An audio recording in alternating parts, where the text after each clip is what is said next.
Feels like we're still basking, my friends. Welcome to What We Learned Live. I am Dave Biddle. I'll be joined by Jonah Booker, Heath Schneider, Patrick Murphy, and Steve Helwagen. Welcome to the show following Ohio State's 14-7 win over Texas.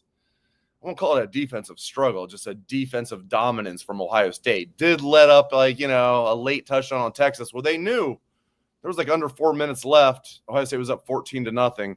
Couldn't be more impressed with what I saw from Matt Patricia and this defense. I'm going to tell you guys a few things that I learned in addition to that we're still basking. That's exactly right. How about we just don't stop basking?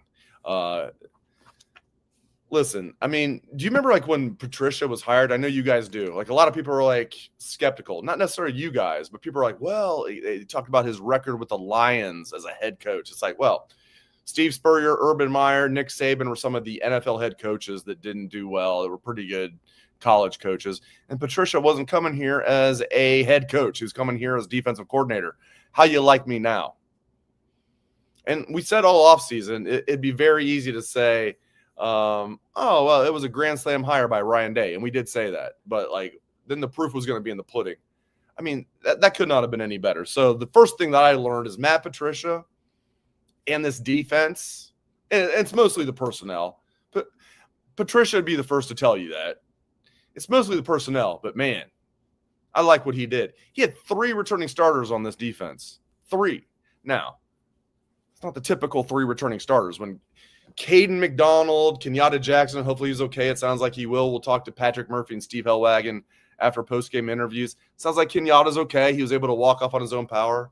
Thank goodness. When you got guys like Caden McDonald, Kinyatta Jackson, Caden Curry, Arvell Reese, Jermaine Matthews, interception as first-year starters, it's going to skew the numbers a little bit. So that only 3 returning starters, but still extremely talented defense, the best defensive player in the country, in my opinion, in Caleb Downs. Caden McDonald is just an absolute beast out there. It was just crushing people. So the first thing that I learned is Matt Patricia and this defense are absolutely for real. Ohio State had the best defense in the country last year. A lot of people said, they'll probably still be good, but they'll take a big step back this year. I don't know if they're going to be number 1 in total defense, scoring defense, and every meaningful category like they were last year with that defense. It was absolutely stacked. But they'll be top 10 in those categories, and that's perfectly fine if you're trying to win the national championship. You need a top 10 defense. Number 1, I'm not ruling it out. Julian Sayin, hello. It's not just the way he played. The stats won't do it justice. It's the way he looked. This young man looked like he was just hanging out back in California on the beach, just throwing the ball around with his buddies. He did not look rattled ever at all at any time, which is crazy. Making his first start in front of over 100,000 people. Biggest game has been hyped all offseason. Obviously, there will be bigger games the national championship game. But seriously, this was the biggest game that was hyped all offseason.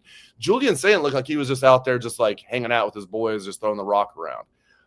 Did he light up the world? No, but he played really well, in my opinion. And I thought the game plan was very vanilla from Ohio State. And at least, 4 of his incompletions were drops? Jeez, Max Clare. It's kind of like Jeremiah last year. I remember Jeremiah, his first target ever at Ohio State, he dropped it. They're oh, God, so this guy's overrated. No. Max Clare, that was big too, because it was 4th down. You're thinking, oh, geez. I even said this on Twitter. I was like, gee, I don't need a tight end from Ohio State dropping a pass against Texas in the horseshoe in a key moment, because that gives me flashbacks to a certain game 20 years ago. But then Max Clare came back the very next possession, caught a big pass on 3rd down. I just like the way Julian Sayin looks, man. There was a play, 3rd down. He's rolling out in his own end zone. Pressure is on him. He fires a dart. Tough throw to Carnell Tate. Also a tough catch. 1st down. Redshirt freshman making his first start. I love it. He upstaged Arch Manning. For sure. I don't blame Arch. Arch is a good young man, but as I joked, if Arch's last name was Stickney or something lame like that, no one would have thought that he would have nowhere near this much hype. So And before I bring J-Book in here, so we learned Matt Patricia in this defense. The three biggest things I learned. Matt Patricia in this defense. Hello. Love it. Julian Sayin, not just the way he played, which was good, how comfortable he looks, how like he just the moment's not too big for him, and it's not going to get bigger than this. I mean, it will if you're in the national championship game, but as a redshirt freshman in your first start, to handle it like that, unbelievable. Last thing, I was saying all offseason James Peoples was going to be the guy at running back and C.J. Donaldson would be a good backup. Well, I was wrong on that. C.J. Donaldson looks really good. He started the game. James Peoples doesn't seem to have very good vision to me. I still like Jay Peeps. He's going to be fine. But C.J. Donaldson, I learned that C.J. Donaldson is the starting tailback on this team, and he looked good. I also learned that I'm very fortunate to bring in J-Book. We're still basking, right? We still basking, my brother. We just can't stop basking. Like what a game! What a game! Dude, that was awesome. And for a second I was like, this is going to end like 21-0. Texas, of course, came back and made it a game. Ohio State got a little conservative there. I think the offense, obviously, overall for Ohio State was very conservative. Yeah. What are the biggest takeaways from this game, my friend? I could not be more impressed with this Ohio State defense and Matt Patricia, Dave. That is Silver Bullets defense, number one. And for them to play that well, not only communication-wise, but holy smokes, is that secondary incredible. To play that good week one, Dave, they're only going to get better. That first half, Steve Sarkisian had no idea what he was looking at. Matt Patricia was throwing some things at him that he was just like, I don't know. Hey, just get the ball out, Arch. Just get the ball out. I don't know what they're doing right now. It was incredible. So hat off to Matt Patricia. He was in his bag. And the most impressive thing, and it's very hard to transition from a guy from the NFL to this level. And you can kind of get into a situation to where your defenses can be a little over complex because they have so much time in the NFL. Matt has obviously done an incredible job teaching his philosophy, number one, and his concepts to where you will see guys turning around, communicating. They're rocking and rolling on the back end. You're seeing Downs pointing. You're seeing Downs telling Devin Sanchez late in the fourth quarter, get up there. He's rocking back in critical situation. To see that type of communication week one, that right there is incredibly impressive because it tells me as someone who's been in those type of meeting rooms, they have spent a significant amount of time paying attention to the details. Now, on the flip side of the ball, I do think a little too conservative. I think Julian Sayin is good enough and ready to be given a little bit more. You and I talked about it yesterday on our show. Ryan Day has said that the reins they were going to be off on Julian. It wasn't today. I thought they were a little too conservative. I thought Julian played really well. I thought he played within what was being asked of him. They didn't take a whole lot of shots down the field. But I think Brian Hartline needs to open it up a little bit more, little tight there. They weren't able to get a really good push in that interior. But keep in mind, not to overreact, this is still a Texas front seven that all major pundits are saying this is probably the top seven or the number one front seven defense in all of college football. And the other point is, my goodness, I wish Hero Canoe was still here. And by the way, you're gonna like this. I literally did this. Go on Twitter, look at my feed. You know, I'm no wallflower. People are like, "Where's Paul Finebaum?" I just tweeted at Paul Finebaum. Mm-hmm. I said, "Hey man, you got a sec to hop on our postgame pod? Buckeye fans want to hear from you. You think he'll take me up on the offer? Probably Finebaum? not. Probably not. Our show will be better looking if he doesn't hop on. We'll say that.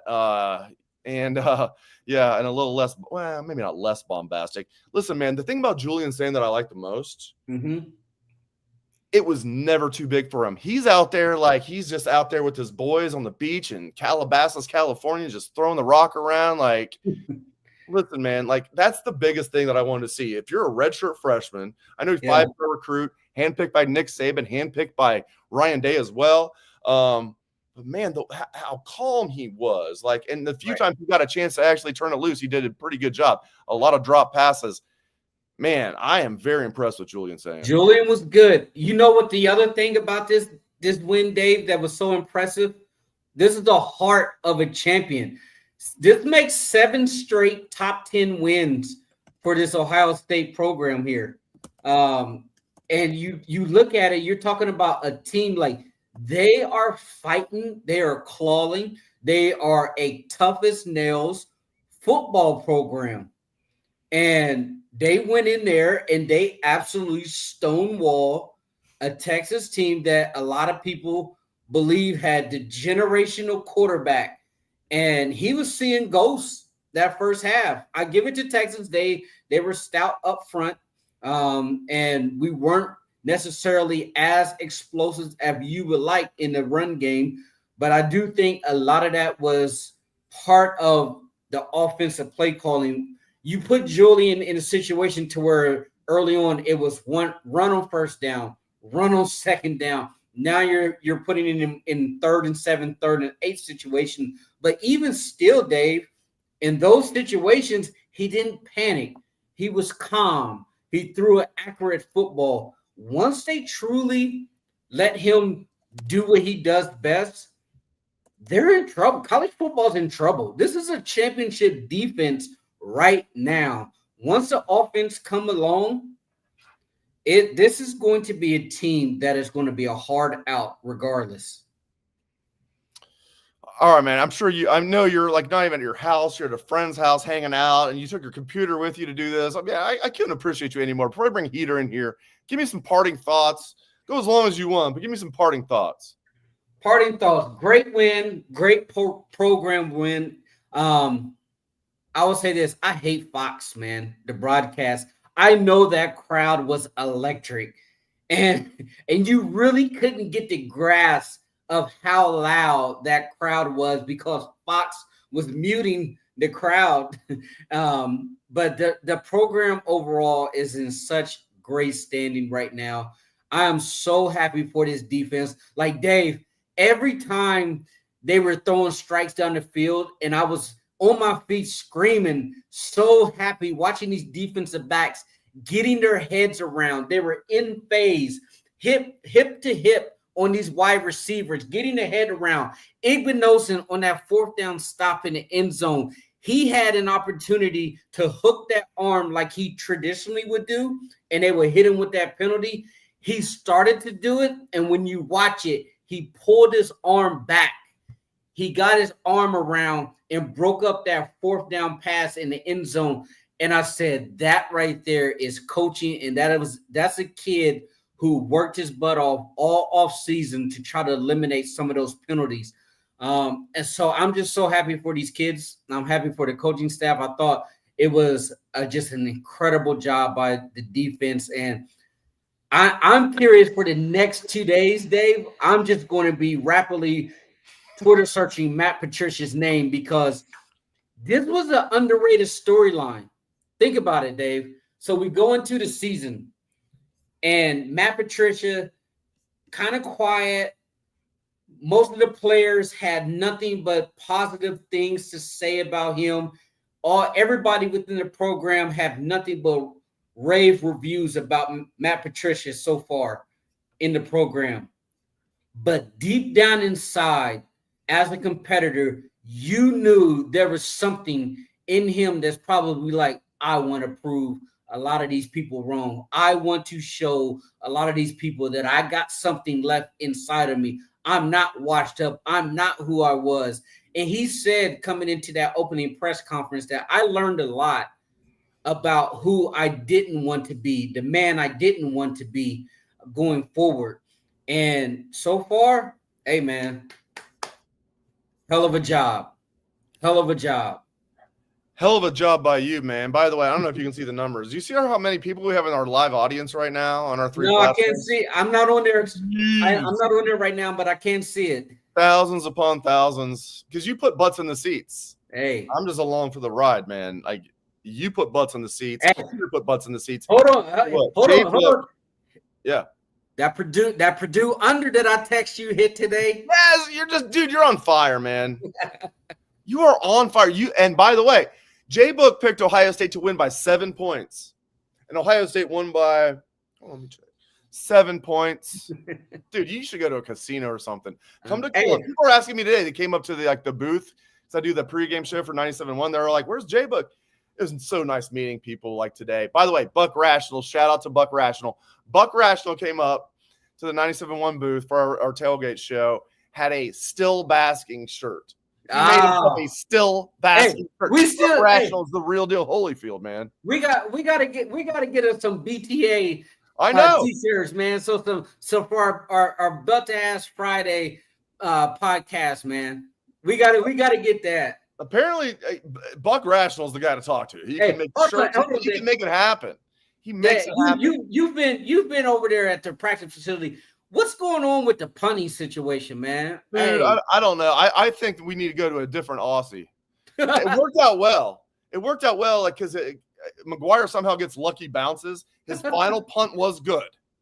I put on Twitter, I'm like, here comes a 20-yard punt from McGuire, and then he hey, I was more nervous about the punting than when the defense had to go back on the field. I know, man. I know. Because I'm good. I was like, the defense, they're gonna do their thing. But I'm like, holy moly. I was like, if this punter doesn't flip the field, man, my goodness. I was like, we got a freaking Legatron punter who supposedly kicks the ball out the stadium, and we're pent up on inside our 20. Like, hey, man, have this dude punt the ball way down there. Like, I don't know what's going on. Somebody needs to, afraid because I think everyone, especially last year in camp, I think every once in a while, like he'll like hit one onto like -5 yards. Like he'll go Shankopotamus Rex on you. Like, where it's not even just a shank where it gets you. We at least got 20 yards on. Like where like he'll kick it like straight like right or something. You get like -5 yards. Right. But I've heard like McLarty made it a really close competition. So anyway, bro, I'll get you out of here, man. I appreciate you for jumping on and your wisdom. I'm going to bring in Heater. J-Book, thank you very much. And you are what? Hey. Still basking? Still basking. I'll talk to you next week. Thank you, sir. All right. Have a great Labor Day weekend. Thank you too. Thanks to J-Book for jumping on. Appreciate it. Let's bring in, if not for my late father, I would say my favorite Air Force veteran in the entire world. So is my second favorite, Heath Schneider. Welcome in. My man, how are you doing? What a game. My man in Amsterdam. Dude. My man in Inglewood. So exactly. So my like big three, I mean, there's so many takeaways. Patricia in the defense, Julian Sayin looking like he's not a redshirt freshman. The moment's not too big for him. That was huge. And obviously we know he's got the quick release and the accuracy. So many drops or his numbers would look better. CJ Donaldson being the starting tailback. And then I was like, well, is that kind of like they just want him to have the veteran out there, but Peoples actually looks better? Donaldson looked better to me than Peoples. Those are my main three takeaways. There's others. Your main takeaways, what did you learn, sir? So a couple things. One, Sayin was up to the task. He didn't try to be the star. He didn't try to do too much. Absolutely up to the task. They kept it vanilla for him, which they should have done. I mean, it's a huge stage, largest first week one game of in the history of college football. So in terms of 1 versus 2 or 1 versus 3, depending on which polling you went with, but he was up to the task, and you got to hand it to him. And matter of fact, he should have started 6 for 6. There were 3 drops in his first 6 passes. The other 3 he completed, and they were legit drops. Like, they were on the money. He was very accurate with his passes. On the back end, he completed 8 of his last 10 passes, and one of the 2 that he didn't complete was an intentional incompletion where he should have run it to keep the clock running. But he, redshirt freshman mistake, right? He should have run the ball, kept the clock running, or at least forced the timeout by Texas, and instead he threw an intentional incomplete pass. Okay, so he's still 8 of his last 10. It was vanilla stuff. There was no elaborate passing game that was going on. Okay, that's fine. And you get him through his first start, but he was up to the task and he did great. And I thought that was fantastic. James Peoples, we heard a lot of hype over the off season that he was, he's gotten stronger. He's this, he's that. He looked very much a non-factor in any way, shape, or form. 2 yards per carry on 10 carries. So it wasn't like he just had 2, and his long was 6. So it did not look good. Donaldson, he's a workhorse guy. He's clearly not a guy that's going to pop off long distance. I mean, the days of Quinshawn and Trey, showing us these huge pops left and right, I think are probably behind us. I have some concern in the running game. I will, however, smartly give credit to Texas. They're an outstanding defense. They might finish the year number 1 in defense. And if you look at our stats today, we only had just over 200 yards total. We had Sayin had 126 yards, and we had about 117 yards or so. I think, no, not even. How many rushing yards?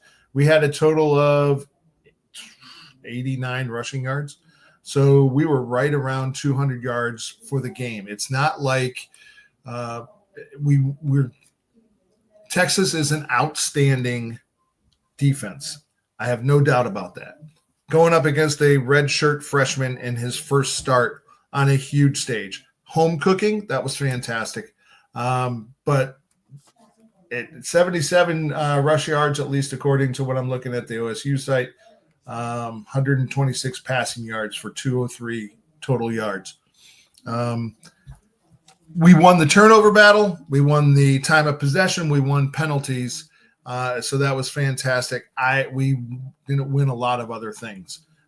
They were a more dynamic offense. Dave Biddle, can I ask you a question? Of course. Can we agree that Arch Manning's mechanics are awful? Which is surprising. You would think he's like when you say like his mechanics, he looks a little mechanical. Whereas Julian is just reminds me of Joe Germain, but even a quicker release than Joey G. Like he reminds me of Joe Germain a lot. He does. He kept better, obviously, because Joe Germain had to go to like JUCO. Joe Germain was not the number 1 quarterback recruit in the country. I know, I'm not breaking news. Like he reminds me of Joe Germain though. Yeah, absolutely. I would say he reminds me in his makeup. He kept very calm. What I heard a lot was when people get in his face, he gets jittery. I didn't see that today. He looked to me like he was calm in the pocket, even when people were coming in. He didn't rush his throws. He's got that quick release. So I was very happy with what I saw out of him. Not so happy on Peoples. I thought Hartline did a good job in prep. You mentioned when J Book was on here, Matty P. I thought that first drive for Texas coming out of halftime, suddenly we were giving up chunks of yards on the ground. I think it was that one was Arch was 3 for 3 passing, plus he had a big 14-yard run on that drive. It looked like the halftime adjustments were great for Sark, bad for Matty P. But then came that goal line stand, that 4th down that changed everything. And really, they went 1 for 5 on 4th down. Imagine if they converted they converted their first one on their first drive, and then they were 0 for 4 after that. Just imagine if they had made any of those. That's where we could be looking at a completely different ball game. But this defense, going back to last year, they seem to love 4th down in big moments. And it is so fantastic to see. When they were in that goal line stand, I was like, they're not getting this. I already know it. I already know they're not going to get this. And sure enough, they tried to tush push and nothing came from it. The crowd seemed like they were doing great today. I counted 3 of the virtual Buckeyes that they would have earned with procedure or false starts. Right? Yes. Yeah. So, I don't know how well that's going to go over in the stadium. I love that they're trying to get crowd involvement. I'm sure they're going to scream and yell when they see the virtual Buckeye go on the screen.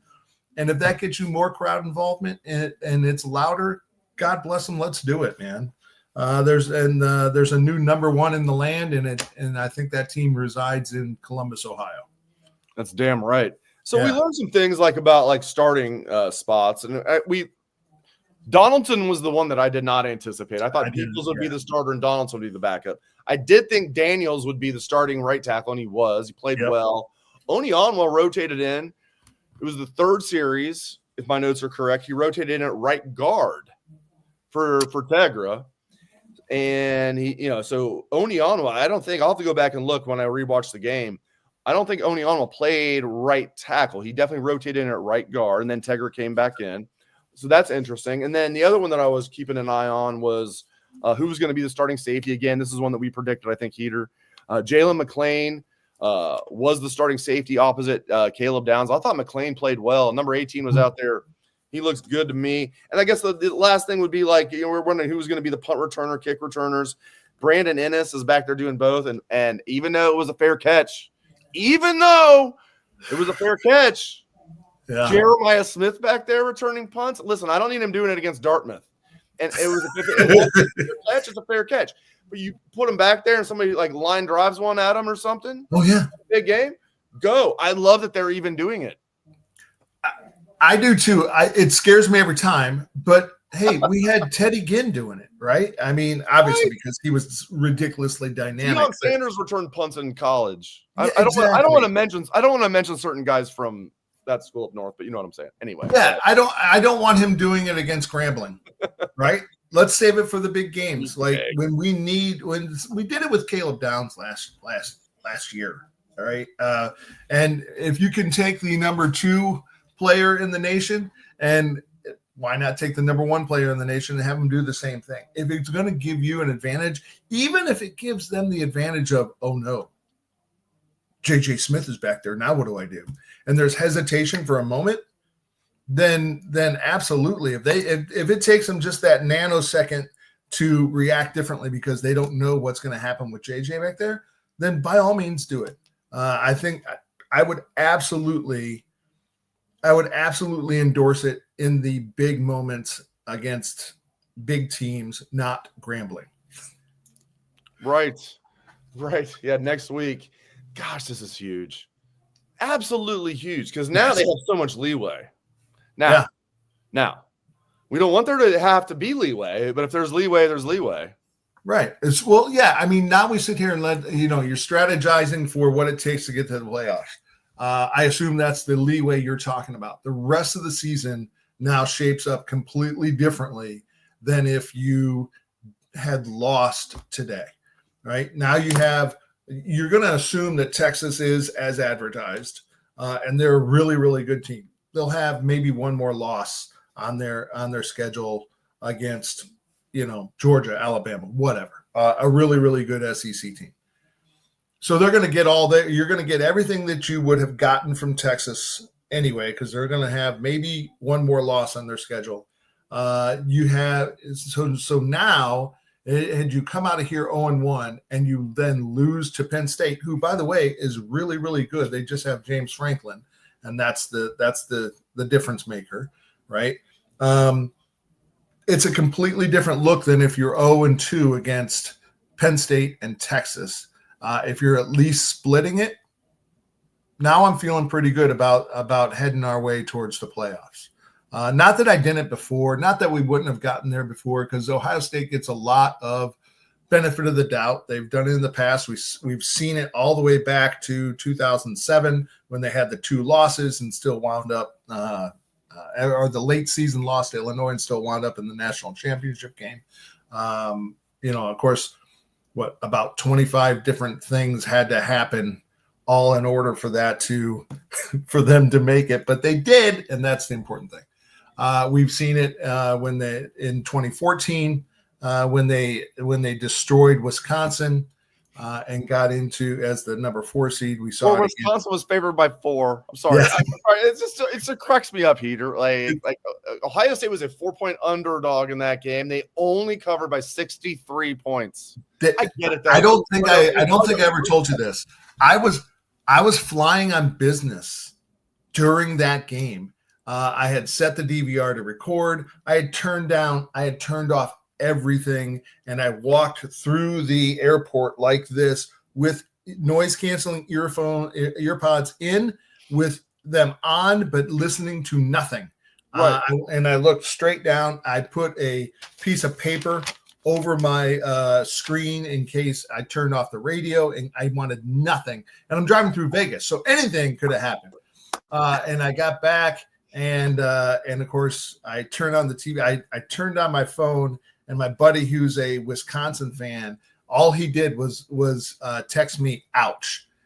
And I'm like, "Oh, that's so nebulous. I have no idea what that means." I turned on the game, and of course it was game on from the opening kick. I've never seen anything like that.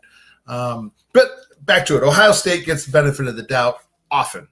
Not always, but often. And they probably would in this case. Now that you have this win under your belt, you're going to get the benefit of the doubt, unless somehow, some way, it's a crash and burn season and you look awful going, into more than one game in November. Right. This is a just win baby game. So win baby still basking. A lot of people are upset with Heartline. Now, who knows if I seriously doubt Ryan Day was like, "All right, Brian, first time calling plays in the game. Go out there. I'm not going to do anything." I'm joking. Ryan Day even said he has veto power. Like a lot of people are upset. And I even wrote in my notes here that I thought Heartline was being, and Day, that's a Heart/Day, a little too conservative. Yes. But they're seeing their defense dominate. So I see both sides of it. I wish they would have been a little bit more aggressive, but just win, baby. Where do you come down with that?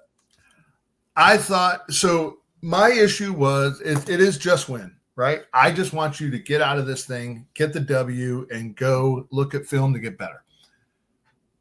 My issue with how conservative it was this. I saw a lot of run, pass, right? Not first down passing, not second down passing. There was a lot of run, pass, punt, run, pass, turnover on downs. If we're going to be conservative, that doesn't mean that you have to be formulaic. You can still be conservative and mix up that play calling so that it's a pass on first down, it's a pass on second down, whatever. And now I'm sitting there just going, if you can be conservative and not predictable and be very successful. In this case, I think we were conservative and predictable, and that hindered and kept us at the 203 total yards that we had. All right. What else do I want to ask you about here? Oh my gosh, Matt, Patricia. That's a great comment by Anthony there. Take away the drops and the 2 missed PI calls. He was 18 of 20. Even if I don't have that, 16 of 20, I'll take that. Jeez. Yeah, man. I mean, where are you on the punting situation? The stats look good for Joe McGuire, but I'm like, oh man, we got to be better than that. We've got to be better than that. Yeah, he wound up 6 punts for 43.3 average. It looks good. It looks good on paper. It looks horrible on film. If it were a movie, I'd give it 1 star. Would not see again. So we have this. I've never really watched him punt. I hear the Paul Bunyan stories of he kicks it to the moon. McLarty? Yeah. Yeah. I've never really watched him punt. I can't speak to it. I'm sure you could, but is he so wild? And it could be one that goes 90 yards or one that goes 10 yards, and you have no idea what it's going to be on any given punt. Is he so wild that you couldn't just throw him in there and see what happens? Like next week versus Grambling, could we just try? Could we just throw him in there and say, hey, let's see what you do? And if he throws a couple of 70-yard punts out there, not that we're going to punt often, but if he, I would love to see it just to know. But I'm sure you've seen him in his leg. Is it everything that the myth says it is? It is. I saw. Is it Thanos snapping fingers kind of thing? Yeah, I saw him like in the indoor field. Like we were walking. Just the specialists were inside at the indoor field. Practice was outside, and I was coming in to cover a practice. McLarty was inside. Seems like a nice kid. He waited for me to go by. I even said to him, like, dude, like, there's no way you're gonna hit me. Like, you better not. If I'm like 15 yards in front of you, you better not hit me. Like, you better. And then the next punt goes, and it was just like bam. But it wasn't like straight up. Like he just crushed it over like against like the roof. And I'm like, okay. And then Ryan Day talked about how he's been a lot more consistent. So the fact that was that close in camp, or his last camp, they didn't think it was that close because McLarty was a true freshman. Now he's been doing it for over a year. Man, I'll be somewhat surprised if McLarty doesn't take that job from his countrymen later this year. Joe McGuire's a nice young man. Like, I'm rooting for him. He's a good kid. But, like, man, dude. And we saw the same thing last year, man. He wasn't a weapon unless he got some lucky bounce. Yeah, and that's what it seems like. And don't get me wrong. There is a skill to that. Like certain, you kick it a certain way, you can make sure that 80% of the time it's going to be for that forward bounce and roll. And you see NFL punters doing that. I think he has not mastered that. I think what you said is correct. It is more often a lucky bounce than an intentional bounce. And I still wonder is he so wildly erratic that you couldn't just give him a shot?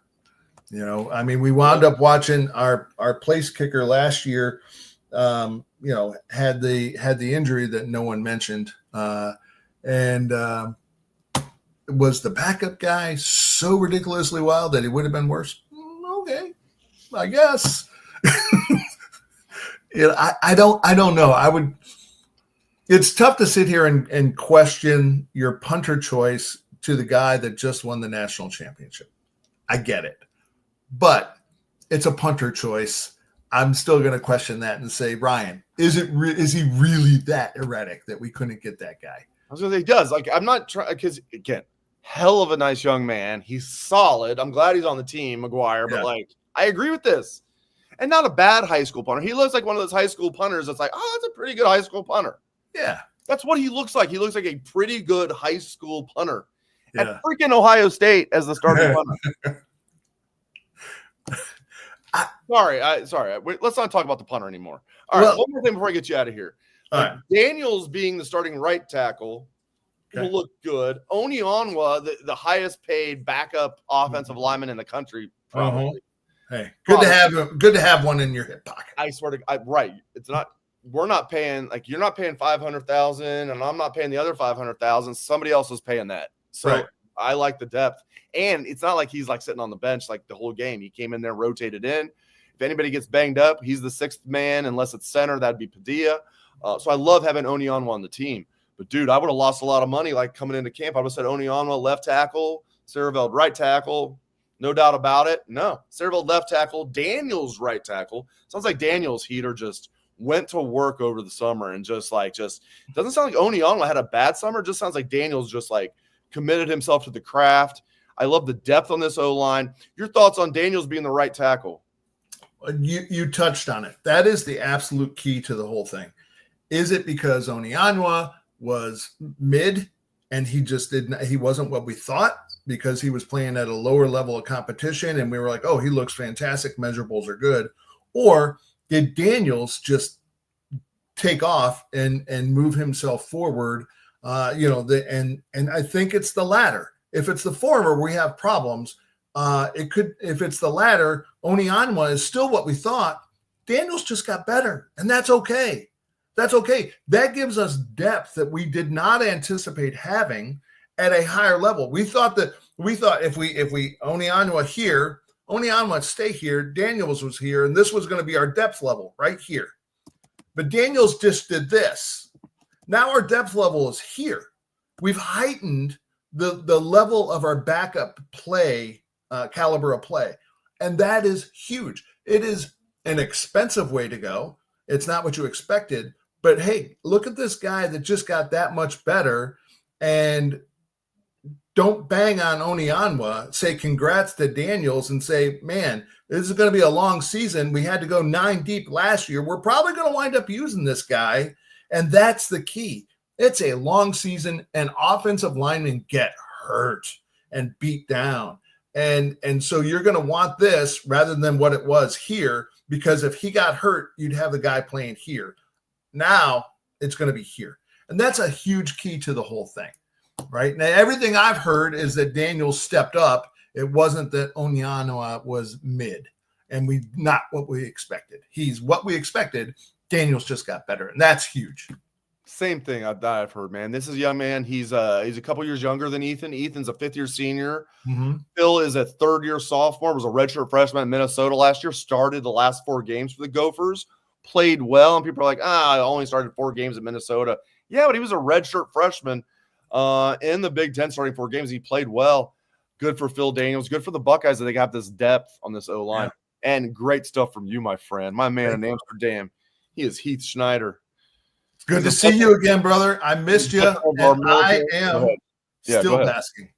I'm still basking, too. I was going to say you're a veteran of our military. You're a great all-around guy, and you're a hell of a good Buckeye, too. And you're still basking. All right. Much love to you, my man. I love that Pete Rose jersey you have, too, man.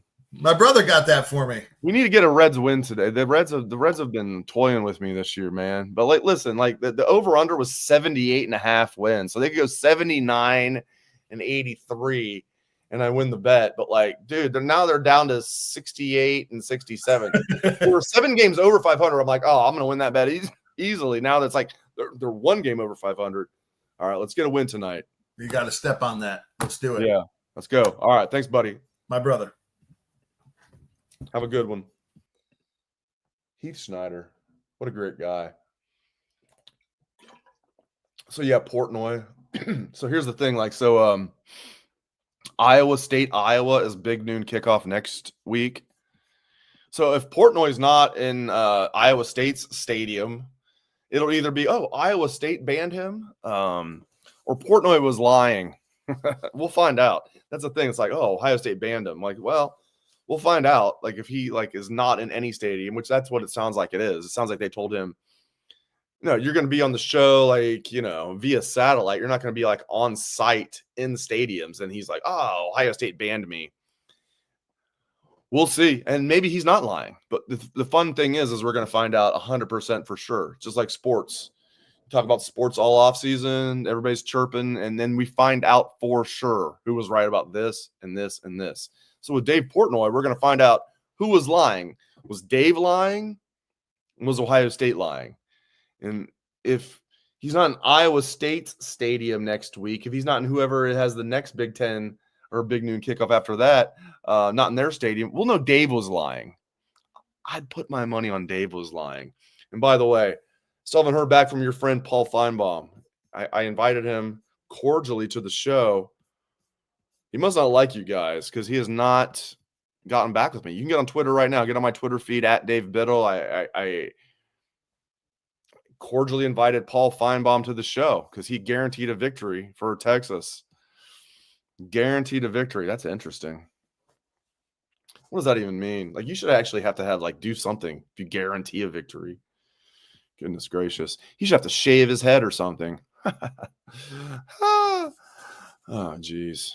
My God.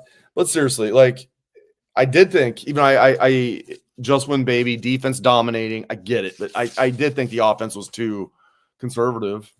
They didn't throw the ball deep enough. Again, though, I see both sides of it. Defense is dominating. At that point, you have the lead. But even early on, when they didn't have the lead, I wrote in my notes. Seems like they're it was my first page of notes. I was too conservative. This is my first. So this is before even anybody has scored. Too conservative from Hartline and Day. And then we had, JJ had the 2 drops, and then, and by the way, were you guys with me? I am thrilled Max Claire's on this team and he came back. But when he had that drop on 4th down early, you're thinking, man, I don't need any tight ends from Ohio State dropping passes in key moments against Texas in the horseshoe. I just don't need it. I just don't need it because it gave me flashbacks from 20 years ago. But, hey, this was a little different. No flashbacks from 20 years ago as far as the final result. So, all right, backup D tackles. We haven't talked about that. We talked about that all offseason, the backup defensive tackles. I thought Will Smith was okay. Tywone Malone, those were the two guys that played, but like there just seemed to be a noticeable drop-off when Caden McDonald was not on the field. That dude is just wrecks the line of scrimmage. I thought Edric Houston played well. There just seems to be a drop-off, as expected, when the backup D tackles are on the field, and that's disappointing. But overall, I think this defense is just fantastic. I loved what I saw. Jermaine, #smoothcriminal Matthews. Yeah, he's going to take Aaron Kraft's nickname from him. Jermaine Matthews. Great to see him get that interception. That was huge. SEC refs. What are we doing? Are we going to – I'm sure, like – well, I shouldn't say I'm sure. So we're going to have Big Ten refs for next year's game in Austin, right? I don't know why they do that. It should definitely be not officials from either one of the conferences for a non-conference game, but that's just me. And I didn't think the official did a bad job. There were a couple things I was like, come on. There was one play in particular. At first, I thought Ohio State got, like, it was a good thing. You guys know what I'm talking about. We're looking at Ohio State was going to get a safety on a hold. We're like, oh, God, thank God that was offsetting penalties, right? Thank God that was offsetting penalties. But here's something I have never seen in football in my life. I have never seen this in football in my life. So what started the penalty was them calling personal foul, right, on the defensive lineman for grabbing the offensive lineman's face mask and then twisting him. And then what happened? So they called that penalty, and then simultaneously they called a penalty on the offensive lineman for holding. Same offensive lineman. I have never seen that in football in my life. And again, I think overall these officials did a good job. I have never seen that in football, though, where you have offsetting penalties. Same dudes. First guy grabs your face mask, twists your head around, tries to decapitate you. While your head's getting twisted off, you grab onto him. They're like, yep, personal foul on him for twisting your head off and holding on you as well. That was awful. Overall, I thought the officials did a good job. Patrick Murphy always does a good job. Although we're seeing a black screen. I just saw him earlier. He was on here a minute ago. We're going to talk to Patrick Murphy here in a minute. Patrick has no idea like how many thousands of people are watching us right now. Patrick, welcome in. Yo, sorry, my headphones weren't working there, so my sound was not what it needed to be. But we're here. Hey, the Buckeyes. All right, Kinyatta Jackson. So I've got some things that the peeps want to know from you. Kinyatta Jackson, status. Yeah, Day said not long term. Wouldn't go into details, but doesn't sound serious. After the fourth down stop to end the game, he was leaping up and down on the sidelines. So I think he'll be just fine. It looked like, I don't know how much they showed on TV. It looked like he got knocked out and like arms in the air type of thing. So I imagine he got his bell rung, see how it goes this week. I don't know if you need him next week. If you do, that's probably problematic anyway. But yeah, it sounds like he'll be all right. Looking forward to next week, man. Like those bands are going to be great. Both bands are going to be great next week. Okay, sorry. All right, so like the other thing I think people want to know about, like, I mean, Julian Sayin, to me, man, like the stats don't reflect how good he played. And I don't mean he did anything special, but you know what I love, Patrick, for a redshirt freshman in this pressure-packed game? He looked like he was as cool as a cucumber. Yeah, and that's the thing that guys were saying about him afterwards. Luke Montgomery, Carnell Tate, he's got that California cool, right? The just laid back kind of attitude.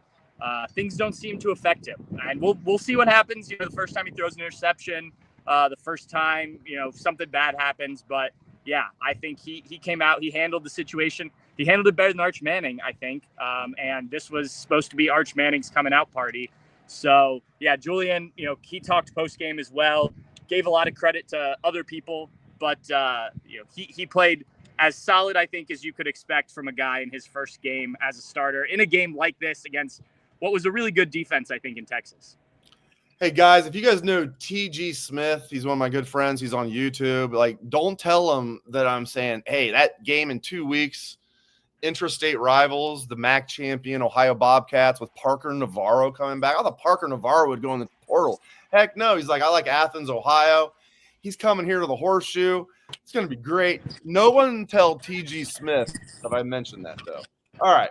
Another thing people want to know about, people think Brian Hartline was way too conservative. Now, that means also Ryan Day was way too conservative if you believe that, because I'm sure like Ryan Day has his fingerprints all over this. What do you make of that the offense overall, forget about the coach, I mean, just the offense was too conservative? Your take. The goal was to win the game, and that's ultimately what Ryan Day said. Julian Sayin said it. Ryan Day said, they could have opened it up more. I asked him about the run game first, and he kind of went on a tangent about just the offense in general, but said, yeah, we could have opened it up more, but we felt like we wanted to just, kind of take advantage of what was there. Julian Sayin did a good job, I thought, of checking the ball down when he needed to, taking the simple passes, which I think was the game plan.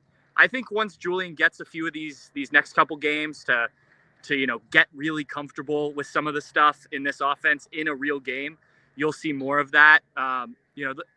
I think if you look at the scores, look at our scores in the round table this week. No one predicted a high scoring game.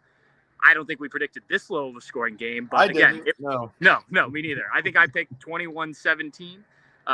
So I think it's just, you got to do what you got to do to win the game. I think they knew they could lean on their defense and have success with that. And then it was, just do enough. Look, if they had been able to come out and throw the ball all over the place, fine. But it's a first-time starting quarterback.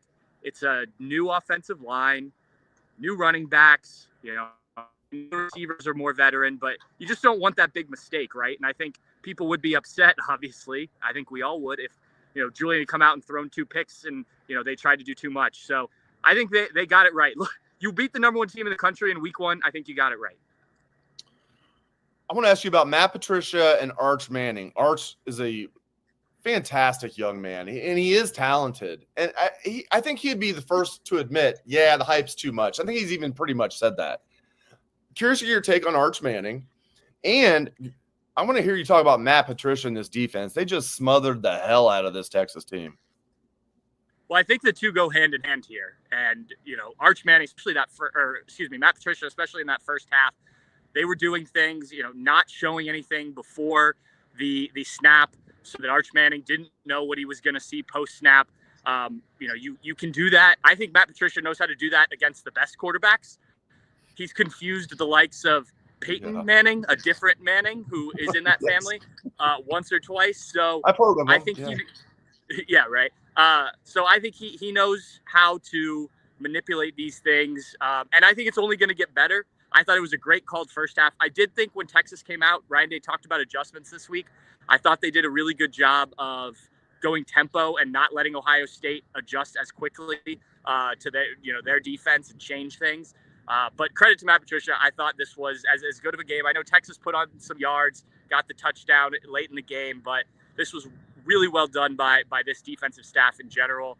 And then on Arch, look, I was saying this to somebody walking up the tunnel after the game. Like, I want to see what Arch Manning looks like week 4, week 5, later down the line. Like, I don't think this is just like it wasn't the best of Julian Sayin. I don't think this is the best of Arch Manning. But I think this defense made it way more difficult than probably anyone expected. I saw on Twitter that his Heisman odds have plummeted. Not that really matters, but I just think, there was this opinion for whatever reason, probably because of his last name, that he was going to come in here and look like a superstar. And if he is a superstar one day, I won't be surprised, but it wasn't today. He was not ready for that moment. And, the game got put on his shoulders probably more than Texas wanted it to.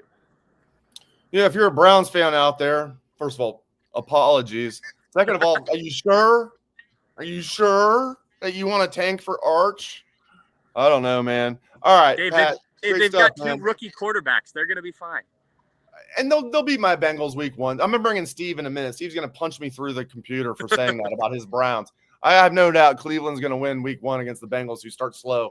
Even years they go to the Super Bowl somehow, they still start slow. So I have no doubt. But, if you're a Browns fan, do you really want to tank for Arch?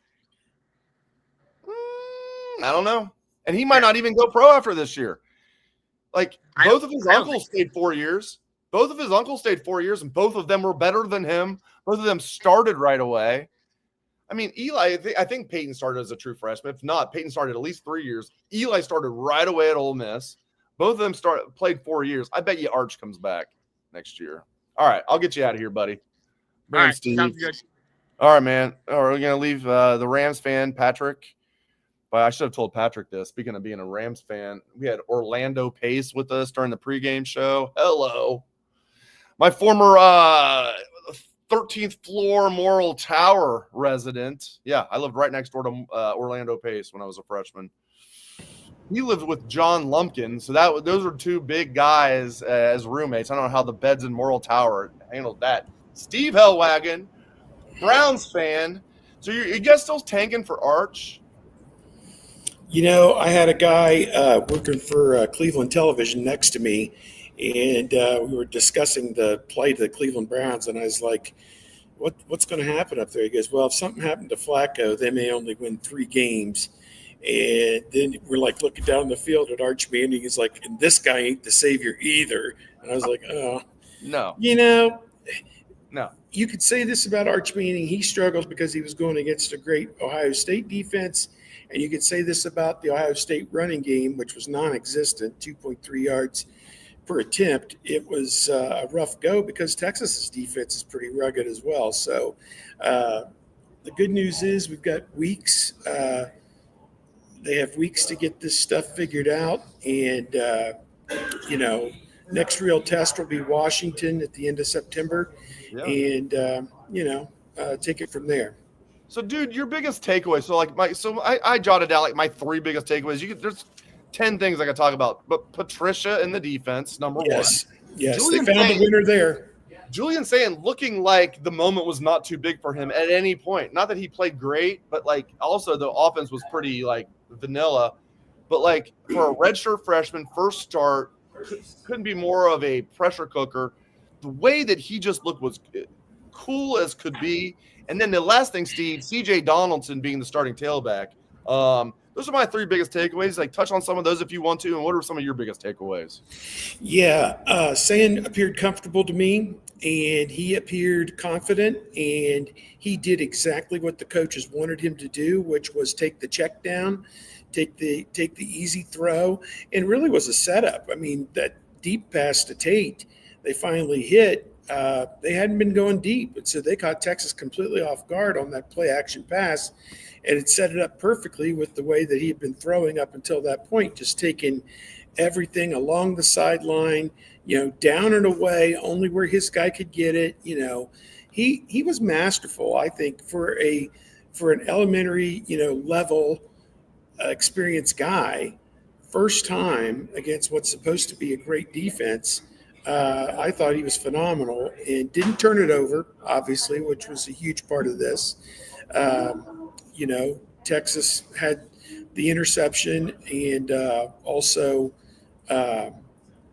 4 times they lost the ball on downs on the 4th down. So Ohio State's defense picked up right where it left off last season. Give us an inch and we'll defend it, is still prevalent there at the Ohio State College, even though the mastermind Knowles is now over at Penn State. You've got another guy who's a defensive guru, as our friend Tim May might say. Very impressed with what Matt Patricia did. And he disguised the coverages, disguised the blitzes. They had a lot of times when it's 3rd and long, they were going 3 down linemen with 3 defensive ends. Then Arvell Reese standing up at the defensive line and bringing a blitz from somewhere. Devin Sanchez, Arvell Reese, Caden Curry, Kinyatta Jackson, and Bo Atkinson. 5 guys were the pass rush on 1 3rd down. Needless to say, they did not complete that pass. So those guys they didn't get a lot of sacks or whatever, didn't hit him, but they got heat on him to where they sped him up, and he and his guys were not on the same page, and they'll be better for this. Certainly Texas will, and I think Ohio State will be too. My quick takes were they played a lot of players. I mean, you look out there, Devin Sanchez is on the field in the 2nd series. Peyton Pierce, although Sonny Styles, it appeared, may have come into the game with a little bit of a nick or a bang, but Peyton Pierce played a lot. Just a lot of guys. They brought in Anianwa, and what happened on that series with Anianwa? 13 plays, 80 yards, munched it right down the field. So maybe he's not a tackle, maybe he's a guard, and that's fine if he can also play a little bit of tackle. I like depth, Steve. I like depth. Yeah, certainly at some point you may need it. We're not the ones paying him 7 figures to be a backup offensive lineman. And I love it. I love it. It's not my money. It's not my money. Yeah. So, and it's not Ryan Day's either. It's it's Joe Schmo from Dublin who drives a BMW. So Brian Schottenstein's money. No, I'm getting beat shot. What can I say? Maybe I'm not. Maybe I'm not. So that Sayin was comfortable. The defense, Arvell Reese, where's he been all my life? Wow. Impact play from an Ohio State linebacker. I like to see it. Yeah. 4th down stop and a sack. So he had a tremendous game. About time that someone from Glenville made an impact in this program. Yeah, doggone it. Jeez. Sure.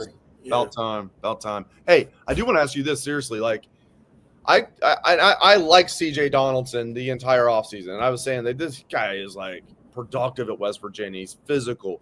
He brings a veteran presence to another way's green room, but he will be the backup to James Peoples. That's called me being completely wrong. And it wasn't just he got the start. He looks better than James Peoples. And like, I still think James Peoples is going to be really good here, but that's one that I did not expect, Steve, is CJ Donaldson to be the starting tailback and definitely look better than James Peoples. It's easy to see why he's the starting tailback. Good. I'm going to venture to say that this has to do with the finer points of playing the running back position, because Carlos Lachlan is such a stickler for the details, and you got to get everything right. There's no excuse not to get it right. And I just figured that you've got a veteran with Donaldson who's been there, has done pass protection. He caught a pass out of the backfield. He does all these other little things. And to me, I think that Lachlan just looked at in practice. He's the more polished of the two. And, we're not going to dismiss Peoples by any stretch of the imagination. On my text chain with all my yahoos, they're like, but Bo Jackson, where are you? You should publish those and sell them. Yes, No, don't do that. Don't do that. No, Bo Jackson could get a look. And I obviously Grambling and Ohio University are the games to get that guy his first real work as a running back at Ohio State. But that would not surprise me if we see something like that happen the next couple of games, that Bo Jackson gets a look, because you can't I think you got to keep all options available at this point. And I'm not dismissing Peoples by any means, but he's got to do more. He's got to do better. He's got to net more yards. All these things. Doesn't seem to have good vision. Doesn't break tackle. It's one game against a good defense. Yeah. I like James Peoples a lot. I talked to him up all offseason, so I'm nowhere near the vicinity of writing him off. But, man, I saw a lack of vision and I saw a lack of breaking tackles today. Great running backs make the first man miss and fall forward. Generally speaking. I agree with you. I would agree with you. I'll get you out here on this. Punter, are you worried about Joe McGuire, who looks like he's good for a 20-yard punt? Once he gets it roll, then it might be a 50-yard punt. Yeah, my boys were like, I'm ready for McLarty. So I'll take McLovin. They don't wait around. Hey, in a homage to our friend Gary Burbank. We don't mess around. May he rest in peace, man. Let's spend a lot of hours listening to that guy on WLW. Hell yeah, dude. Sad this week, just almost as sad as our moribund Cincinnati Reds, who have. I was I was at Watkins Memorial last night for football, and Jaden Ricketts had 2 touchdowns, including a 71-yard screen pass on the first play. The quarterback just put it out to him. He made 2 guys miss and was gone down the right sideline against Sheridan, which typically is a pretty good football program. But talking to the Watkins athletic director, Jake Perkins, who's a big Cincinnati Reds fan, he said the way he understood the rules on South Stewart, he had to be up yesterday to qualify to play in the playoffs. He is the hottest hitter in their entire organization. And if what he was telling me was true yesterday, I always thought it was August 31st. If what he was telling me was true, I guess we should all just quit being Cincinnati Reds fans because, you know, they're a long shot to make the playoffs, a longer shot without him in the lineup every day going forward, and an even longer shot to advance out of the first round if he's not on the roster. So I don't know what they're doing down there. I really don't. You know, it's the old Joe Hayden thing from years ago with Cleveland. Everybody was upset when the Browns let Joe Hayden walk. And I'm like Terry Gilliam, I see all the trophies you won with Joe Hayden. You know, there ain't no sacred cows when you're 4-14. You know, there's no sacred cows. Get what you can get for him, get a return, and try and build something, one piece on top of another. You know, I see all the trophies the Reds have won with this bullshit operation that they've got, and this last 2 weeks has just been a complete abomination. And you know, there's still time, but the sands of the hourglass are running out on them. And if they botch this situation, like my buddy said yesterday, then they deserve all the bad thought that they deserve on that. Because how asleep at the wheel you got to be. I mean, they ripped the Band-Aid off by cutting Fraley, and everybody pooped over, oh, we got rid of the great Jake Fraley. The great Jake Fraley, who grounds out the second. If he's up 3 times a game, he grounds out the second 5 times. You know, come on. He's nothing. Since his injury, he's been nothing. Oh well, we got off on the Reds. All right, so the Reds are gonna win tonight after that rain. I love it. My Yahoos did throw me this bone as well. They said, I got a cold beer here in front of me. It's 4:00. Get ready to watch the second shift. And my favorite team has just defeated the number 1 team in America to open the season. Who's number 1? Wait, who? As the reigning and defending college football national champions. I don't think it gets any better than this. And for all the shit that Ross Bjork has taken, I want to send that guy a text because the pregame for this game was one of the best 25-minute pregame things they've ever done. They integrated Brutus making this big arrival in a sports car, and standing up on a podium and, you know, getting it all excited. Archie ringing the bell. They had the Script, Ohio, the Carmen, Ohio. The tribute to Lee Corso was just incredible in the stadium. They had it on the loudspeaker, so everybody in the stadium could hear it. Yes. And then they also unveiled the national championship banner, and had a banner on the band had a huge banner on the field for it too.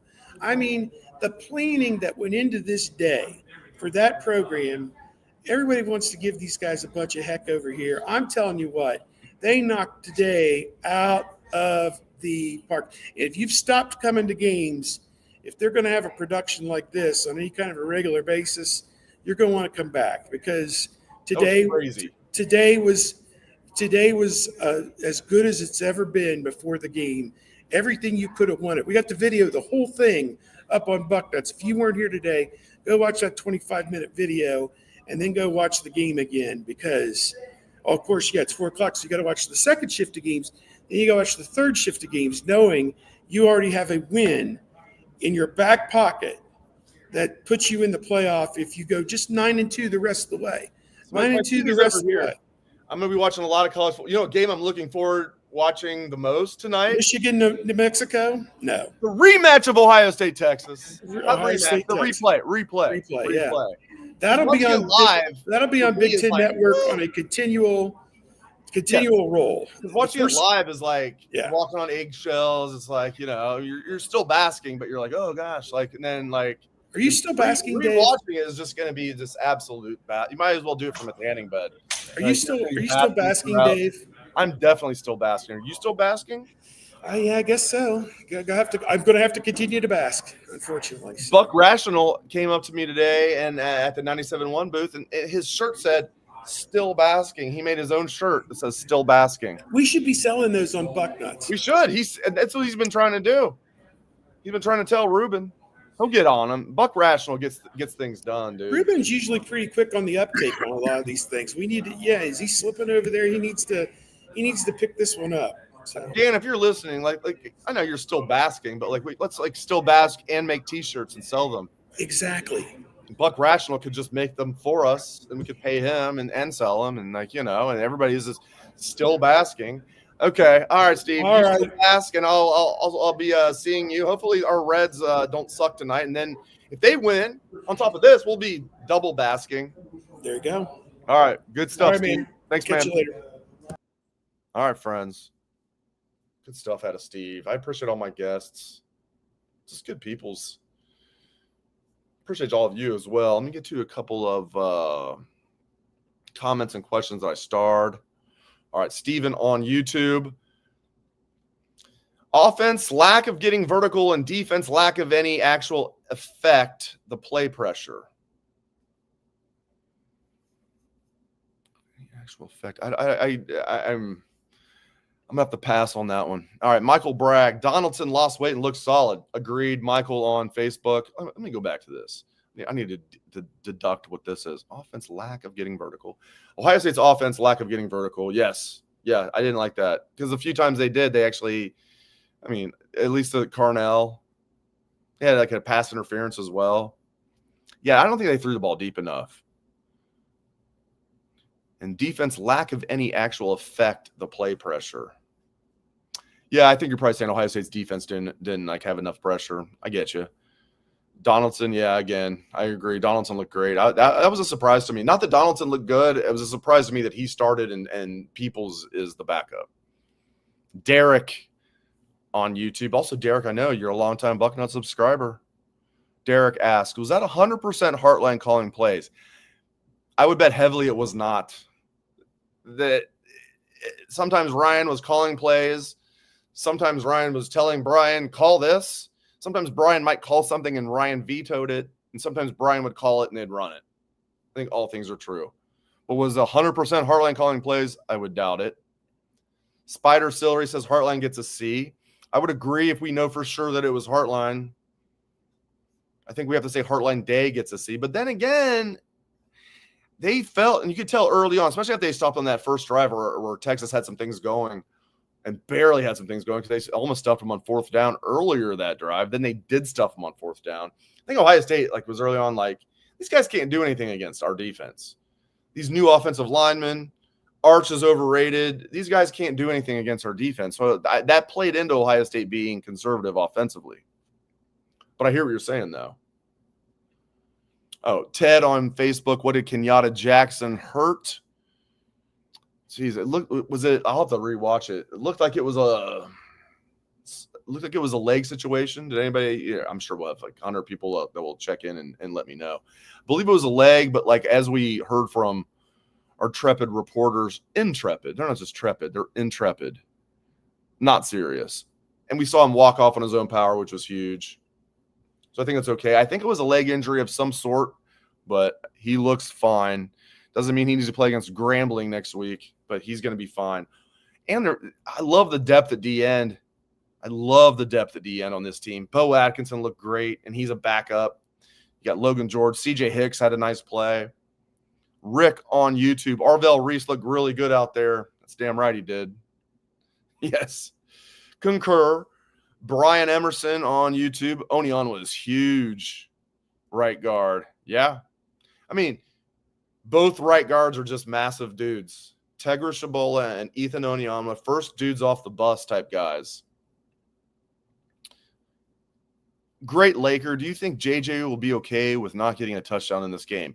Yes. Would he have been pissed if he only got one catch? Maybe. The fact that they won, because JJ's a great guy. He's all about the team. He also wants to make a huge impact. The fact that he didn't just get one catch, he got 5 catches or whatever it was, and Ohio State won, and he knew at some point when they're up 14-0, let's just take, the gas out of the tires and just or the air out of the tires, and just win this game. I'm sure Jeremiah Smith has no problem with the fact how this went. He knows he'll get his. Kyle, damn, how good are these linebackers and DBs? Yeah, really, really good.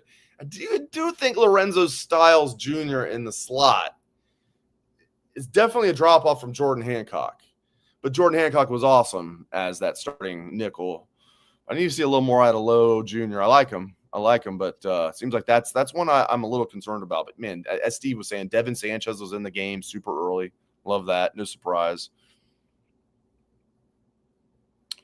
All right, if we can win games by being conservative, that's scary for our opponents. Yeah, if Ohio State can win games against the number one team in the nation, the former number one team in the nation, as it were, being conservative, yeah, look out. Exactly. It's very, very well said. And, yeah, Eric, any update on Kinyatta Jackson? Yeah, we covered that. He is fine. He might miss next week, but he's fine. That's the good thing you didn't want. That was another great thing about today. No serious injuries. No serious injuries. And now you get to go into some games where, in theory, you'll have the game like wrapped up. Maybe not in 2 weeks against the defending MAC champion Bobcats, but no, in theory, like next 2 weeks, you should have the game in hand in the second half. So that's should mitigate the risk of injuries even more. Certainly next week, especially. Who knows? I mean, Ohio University gave Rutgers all they could handle. Bobcats 16-point underdogs when they lost by 3. Parker Navarro, good quarterback. That being said, Ohio State is not Rutgers. I love that Ohio State does that they rotate between the Ohio MAC teams. So every 6 years, one of them gets a shot at it. All the 6 MAC teams from Ohio, they get a shot at it, including the Ohio Bobcats here in a couple weeks. Now, one thing, I root for Ohio. I root for the Bobcats, except for in a couple weeks. One thing I do want to see, I want to see Brutus take off and just absolutely go out there and just decleat Rufus the Bobcat. I mean, payback. It's time. If you know, you know. Kind of joking. Kind of. All right. Not joking about this. I appreciate you guys very much. We're going to wrap it up now. Thank you so much to my guests, Jonah Booker, Heath Schneider, a.k.a. J-Book and Heater. Love those guys. I love my co-workers, Steve Helwagen, Patrick Murphy. Thanks for those guys joining the show live from Ohio Stadium. So, again, thanks to J-Book, Heater, Wagon, and Pat. Thanks to all of you. Huge audience. Man, I can't thank you guys enough. What a way to start the season. I know you're still basking. Go Bucks.